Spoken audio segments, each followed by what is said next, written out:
नारायण नारायण. देवा, सूर्यास्त झाला. आज मल्हारी चरित्राचं आख्यान इथेच थांबवावं लागणार.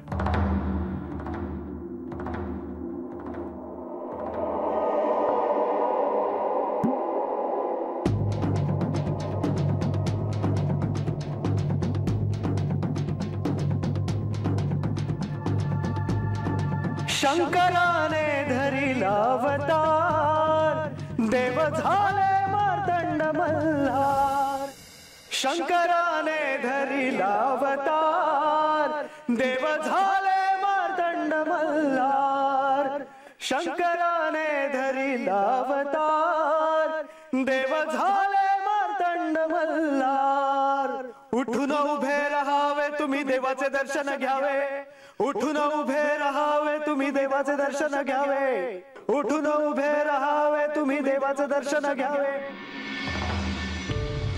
आता उगा विचार करू नकस.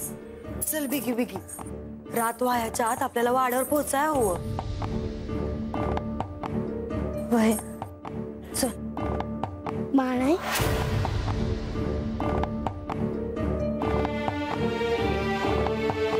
निघालीस मानाई? वय निघाले. पर तू हातच राहणार का आता? हो, मी जेजुरीत आलो की मी गडावरच राहतो. चांगला आहे, भाग्यवान आहेस की. पर लय दिवसानं तुझी भेट झाली बघ. माग वस्तीवर भेटला होतास आणि आता हात जेजुरीत. चांगलं वाटलं तुला भेटून. मलाही तुला भेटून आनंद झाला बाणाई. मग आज रातच्याला माझ्या घरला जेवायला येशील का? गडाच्या मध्येच वाडा आहे माझा. हो, मला ठाऊक आहे. मी येईन तुझ्याकडे बाणाई. नक्की आहे बरं का?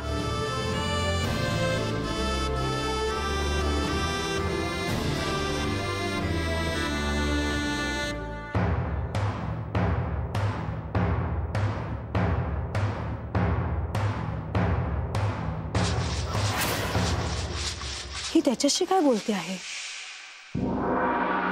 गणेश काय सांगतो आहे बानूला? माळसा, काय झालं? अशी अचानक का थांबलीस? सांगते. अहो म्हाळसा, काय झाले? जरा थांबता का?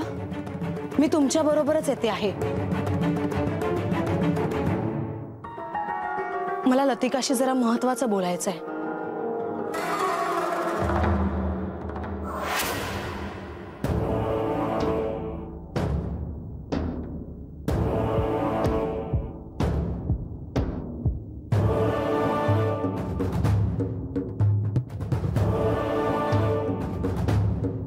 लतिका, मला असं वाटतं की ही त्याला काही महत्त्वाचे प्रश्न विचारते आहे.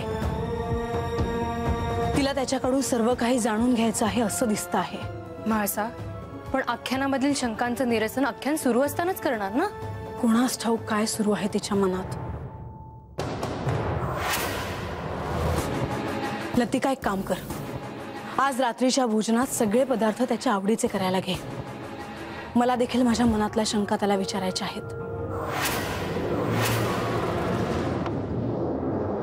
मला देखील त्याच्याकडून बरीच माहिती जाणून घ्यायची आहे आणि मला तो नाही म्हणणार नाही ह्याची मला खात्री आहे. म्हाळसा, अगं पण आता काही बोलू नकोस. वेळ कमी आहे. तू नंतर मला भेट. जा आता.